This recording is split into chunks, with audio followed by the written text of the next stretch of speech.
मजा नहीं आ रहा है। लेकिन लोगों के अंदर ये बात बहुत, जैसे अभी योगेश सिंघल जी ने कहा कि अगर प्रधानमंत्री जी किसी बात को लेके कोई बात बोलते हैं, इतने बड़े उनका इतना बड़ा कद है, अगर उनकी बात फॉरेन रिजर्व को लेके इस बात को बोली गई है, क्योंकि उन्होंने जो चीज़ें जो मुद्दे देश के सामने रखे, उन सब में फॉरेन रिजर्व को लेके ही चीज़ें सामने आ रही हैं। तो ये फंस गया सीएम, इसे पार्टी की मीटिंग समझ के फंस। इसका मतलब ये साफ है कि सब लोगों को मिलके प्रधानमंत्री जी का साथ देना चाहिए, सबसे पहली बात, क्योंकि हम लोग डेमोक्रेटिक कंट्री में रहते हैं और हम लोगों ने उनको चुन के अपना प्रधान सेवक बनाया है।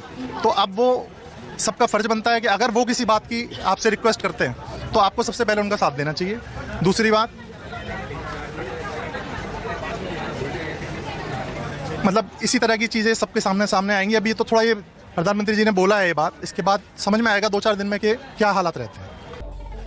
तो गेम बचाना पड़ेगा। देखिए, बहुत सारे लोग इस खबर के आने के बाद मुझसे ये कह रहे थे कि एक तरफ जो है सोना खरीदने को मना करें प्रधानमंत्री, दूसरी तरफ जितना काला धन है वो प्रॉपर्टी में जा रहा है, दूसरी जगहों पर जा रहा है, आप जाके महंगी महंगी गाड़ियां खरीदें। मैंने उनको कहा, यार बात ये है कि फॉरेन रिजर्व कहाँ कम हो रहा है, सोना, तेल और क्या नाम है, फर्टिलाइज़र और विदेशों में घूमने के चक्कर में जो लोग जाते हैं उसमें विदेशी मुद्रा का, अब जब पैसा यहीं कहीं घूम रहा है तो वो समस्या नहीं, प्रॉपर्टी खरीद ले चाहे फॉरेन रिजर्व की समस्या, तो उसको लेकर के ये है। और जिस हिसाब से एकाएक 2 महीने में कम हुआ है अपने पीक से जाने के बाद फॉरेन रिजर्व, ये चिंता की वजह से प्रधानमंत्री को ये कहना पड़ा है। मैं ये जानना चाह रहा हूँ कि अगर प्रधानमंत्री के कहे पर, जैसे लाल बहादुर शास्त्री के कहने पर लोगों ने खाने छोड़ दिया था, जय जवान जय किसान, अगर इतना ही इन प्रधानमंत्री का लोगों ने कहना मान लिया तो आप लोग का तो दुकान में शटर लग जाएगा। देखिए, हमारे प्रधानमंत्री जी ने कल खाली बोला है और सिर्फ सोने के लिए नहीं बोला, उन्होंने 4-5 चीज़ों का नाम लिया, 7 चीज़ों का नाम लिया, जिसमें उर्वरक भी है। किसान किसानी करना नहीं छोड़ेगा, उन्होंने उर्वरक कम करने के लिए बोला है। इसी तरह उन्होंने पेट्रोल का यूज़ कम करने के लिए बोला, उन्होंने लोगों से अपील किया कि वो मेट्रो का यूज़ करें। ऐसे उन्होंने सोने का यूज़ कम करने के लिए बोला है। सोना तो हमारे घरों में भी इतना है, अगर हम उस सोने को रिसाइकिल करके अगर उसका ज्वेलरी बनवाते हैं तो उससे भी काम चल सकता है। उन्होंने खाली आयात बिल को ध्यान में रखते हुए इस बात को बोला है। तो अभी इसको घबराने की बजाय, ये थोड़ा हम ज्यादा पैनिक लेने के बजाय अगर सरकार से बैठ, पैनिक कर ले रहा, सोना का आम आदमी यहाँ खरीद पा रहा है 1.5 लाख रुपए का 10 ग्राम। सर ऐसा है, एक तरफ वो मुख्यमंत्री बने हैं टीवी के, तमिलनाडु में वो कह रहे हैं कि शादी में सोना देंगे। अभी बताए, और यही कह के मुख्यमंत्री बन गए तमिलनाडु, 8 ग्राम देंगे। यहाँ प्रधानमंत्री कह रहे सोना मत खरीदो। अगर कहीं तमिलनाडु के मुख्यमंत्री ने कह दिया कि प्रधानमंत्री ने कहा है इसलिए 1 साल शादी जो होगी थोड़ा स्थगित करो, तो बड़ा खेला है क्या नहीं है। देखो, ये संसार है, चलता रहेगा। हम भी चाहते हैं कि देश का तरक्की हो, देश का डेफिशिएंसी ना हो, फॉरेन रिजर्व में ना हो, बट अभी ये बहुत अर्ली स्टेज है, अभी इतना पैनिक की जरूरत नहीं है। अभी बहुत सारी चीज़ें इसमें आएंगी, इतना कोई घबराने वाली बात भी नहीं है। पर ये कि थोड़ा साथ देना पड़ेगा और थोड़ा सा जो गोल्ड घर में रखे हैं लोगों को उसका थोड़ा यूज़ ज़्यादा करना चाहिए, या हमें करना चाहिए उसको। जैसे ही घर में कोई शादी होती है तो पुराना सोना जो घरों में अपने रखा हुआ है उसको रिसाइकिल करवा के उसका नया जेवर बनवाना चाहिए। वो लेके आए तो आपका ये 15% लेने में मेकिंग का चार्ज कटेगा और फिर नया में मेकिंग चार्ज कटेगा। वो आधा आदमी सोना खरीदने बेचने के टाइम में, सोना खरीदने बेचने में कॉमन मैन तो मेकिंग चार्जेस से घबरा जाता है। आज ऐसा नहीं है, आज हर तरह की मशीनें लगी हुई हैं, आप अपना सोना मशीनों पे चेक करवा के भी दे सकते हैं।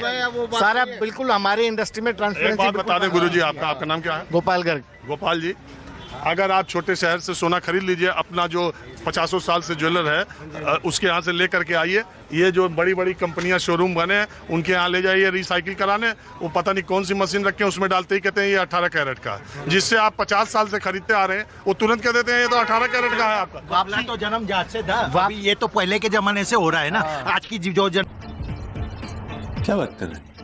जनरेशन है वो सारी पूरी एकदम चौकस है। 916 हॉलमार्क होता है, ये सब कुछ होता है। ये सारा जो गफला चलता आ रहा है ना, ये आज़ादी के बाद की बात है, सारा वहाँ से चलता आ रहा है। आज की जो जनरेशन है ना बहुत ट्रांसपेरेंट है, ये बात कंफर्म है। अच्छा, आप उनसे बात कर लिया हमने। दूसरी बात मैं ये बता दूं आपको, दूसरी बात मैं ये आपको बता दूं कि हर एक नेता को, हर एक नेता कोई भी दल का हो, उन सब की जो भी वीआईपी कल्चर है ना, ये सब बंद होना चाहिए पहले वहां से। 100%। देखिए एक बात है, प्रधानमंत्री एक मिनट आपने बात से एक मिनट प्रधानमंत्री को ये बात जब उन्होंने कही, साथ ही साथ उन्होंने कहा था सारे सरकारी अधिकारी पूल करके आएंगे, अब कोई गाड़ियों से नहीं चलेगा, मंत्रियों के काफिले में गाड़ियां नहीं होंगी। पहले ये भी मेरी बात सुनो, आप सब सोने फेंको अपनी पूरी शक्ति के साथ फेंको। के पीछे पड़े हो, इसके आगे पीछे बहुत कुछ कारण है। शिक्षण के अंदर आज फीस बढ़ा रहे हैं, शिक्षण के अंदर भी फीस बढ़ रही है ना, तो इन वहां पे खर्चे क्यों नहीं कम कर रहे? और यहाँ पे सरकार पब्लिक के ऊपर प्रेशर डाल रही है। कोई भी सरकार हो, देखो मैं भी खुद भी बीजेपी का उसमें हूँ, मुझे कोई, अरे भाई उससे क्या मतलब, पर सरकार कोई भी हो, वीआईपी कल्चर बंद होना चाहिए। उसके बाद में सरकार ने जनता के ऊपर सब कुछ डोज डालना चाहिए। आप समझे बात को? और गफला जो हो रहा था वो बिफोर से हो रहा है। आज की जनरेशन बहुत ट्रांसपेरेंट है, 100% ट्रांसपेरेंट है। हमें ये लगता है, हाँ, क्या बात कर रहे हैं? हमें ये लगता है कि देश जो है वो एक जनरेशन है वो चेंज हो रही है, और हम जैसे जैसे डिजिटाइज्ड फॉर्म में अपने आप को आगे आगे लोग आना चाहते हैं, मुझे ऐसा लगता है कि ना फॉरेन रिजर्व की प्रॉब्लम रहेगी देश में, ना रोजगार की दिक्कत आएगी, ना किसी और चीज़ की दिक्कत आएगी। ये एक टेम्परेरी टाइम होता है, एक टेम्परेरी फेज होता है, जिसको निकालना बहुत ज़रूरी है। और सब लोग सहयोग से चलेंगे तो इतना बड़ा कोई, इतना मुझे लगता नहीं इतना बड़ा कोई मैटर है जिसकी वजह से हम लोग को इतना ज़्यादा डिस्कशन करना चाहिए। एक बात मैं बता दूं, चांदनी चौक में शायद ही कोई दुकानदार हो जो करोड़पति नहीं हो, और बहुत सारे दुकानदार हैं जो अरबपति हैं। कूचा महाजनी में तो मेजॉरिटी अरबपति हैं। अब वैसा मैं अपने कह रहा हूँ, पता नहीं इनकम टैक्स में क्या हिसाब किताब नहीं जानता, लेकिन मैं यह जानता हूँ कि कूचा महाजनी और चांदनी चौक के 80% दुकानदार यहाँ मेट्रो से आते हैं। तो मेरा आप लोग को आदाब, नमस्कार। मेरा नाम विजय है। आप लोग देख रहे हैं भगत रोल चैनल की वीडियो।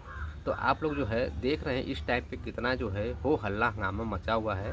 ऐसा लग रहा है कि अपना भारत जो है विश्व गुरु के जो है बनने के कगार पे खड़ा हुआ है, और जो है अमृत काल चल रहा है, राम राज चल रहा है। ऐसा लग रहा है, प्रतीत ऐसा हो रहा है कि बीजेपी के रहने से इस तरह के माहौल जो है बन रहा है। तो क्या आप लोग को भी ऐसा लगता है कि हमारा देश में अब जो है कोई भी बेरोजगारी नहीं है? तो इन भाई साहब का कहना है कि अगर सोना जो है लोग अगर नहीं खरीदेंगे 12 महीने, तो उससे जो है देश का भला होगा, देश को उन्नति होगी। तो कैसे होगी ये भाई साहब को ही पता होगा कि अगर सोना लोग 12 महीने नहीं खरीदेंगे तो देश की उन्नति कैसे होगी। जितने भी जो है सोना के व्यापारी हैं उनके तो जो है रोजगार चले जाएंगे, क्योंकि सोना कोई जब खरीदेगा नहीं, कोई बेचेगा नहीं, तो उससे तो उनका धंधा चौपट हो जाएगा। और जितने भी उनके जो है वर्कर्स होते हैं, काम करने वाले जो दिहाड़ी मजदूरी पे काम करते हैं, तो उनका रोज़गार का क्या होगा? इतने लाख लोगों की नौकरी जाएगी। इस पर न ध्यान देकर सिर्फ जो है हमारे प्रधानमंत्री जी के जो है उनका अपील से लोगों को लगता है कि उनकी बात को मानना चाहिए। तो क्या उनकी अपील ये सही है? सही है? इस पर कोई विचार हुआ है कि सिर्फ जो है भाषण दे देने से कि जो है 12 महीने के लिए सोना लोग नहीं खरीदेंगे, पेट्रोल जो है कम यूज करेंगे, सरसों का तेल जो है कम यूज करेंगे, तो इससे जो है देश हमारा आगे बढ़ेगा? कैसे आगे बढ़ेगा? अरे अपने जो है नाकामी को छिपाने के लिए किस तरह से लोगों को जो है सारे चीज़ों में देशभक्ति से जोड़ देना, हर चीज़ में, क्या ये जो है उचित है? आप वैसे जो है पॉलिसी नहीं बना पाए, जो कि बोलते हैं कि विश्व में डंका बज रहा है। तो डंका कहाँ बज रहा है? डंका इसमें बज रहा है कि आज जो है हमारे जो है प्रधानमंत्री, उनको ये बोलना पड़ रहा है कि लोगों को जो है सामान कम यूज करना चाहिए, बाहर दूसरे देशों में कम जो है घूमना चाहिए। अपने खुद जो है दूसरे देशों में घूमने के लिए जा रहे हैं, सबसे पहले अपने पर लागू करना चाहिए इनको, तो उसके बाद जो जनता को ऊपर ठेलना चाहिए। तो ऐसा कुछ देखने को नहीं मिलता है, आप लोग देख ही रहे हैं। तो इस तरह से जो है माहौल बना हुआ है। गोदी मीडिया किस तरह से देखता है इस पर, क्या जो है सवाल खड़ता मोदी से करता है कि इससे जो है सोना कारोबारियों का क्या होगा? क्या जो है गोदी मीडिया आगे आकर जो है सवाल कोई करता है कि गोदी गोदी बनकर रह जाएगा?